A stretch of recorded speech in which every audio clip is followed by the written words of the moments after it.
citizens facing unemployment and economic hardship.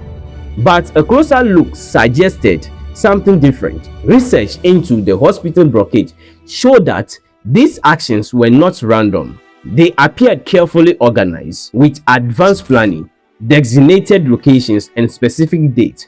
Rather than spontaneous protests, they resembled coordinated operations. One migrant interviewed during the investigation shared a disturbing observation that remained difficult to ignore. He explained that authorities didn't first examine their documents, they reacted to their names. That single statement raises uncomfortable questions about how identity itself has become a reason for exclusion. South Africa's constitution guarantees access to healthcare for everyone within its borders, regardless of immigration status. When private individuals prevent patients from entering public hospitals, they are effectively placing themselves above the country's own constitution.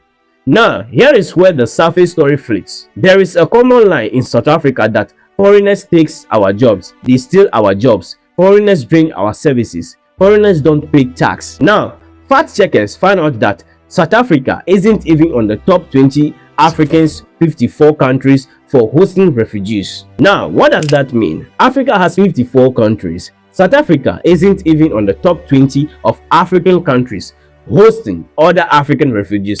Yet, when this started, some of us actually thought that the refugee situation in South Africa is crazy. There are other African countries, more than 20 of them, that are supporting other Africans from other African countries without complaint.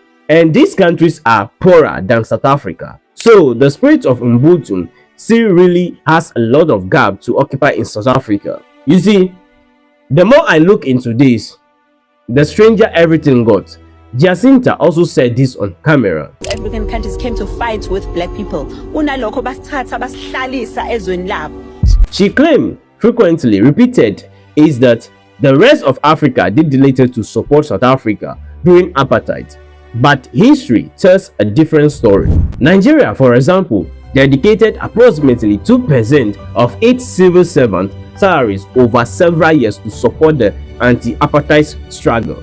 That contribution amounted to billions of dollars, resources that could have been invested in Nigerians' own development, but were instead committed to helping South Africans achieve freedom. During a televised interview, journalist Arita confronted Jacinta with documented evidence of Nigerians' contributions, exposing the gap between historical facts and popular narrative. Some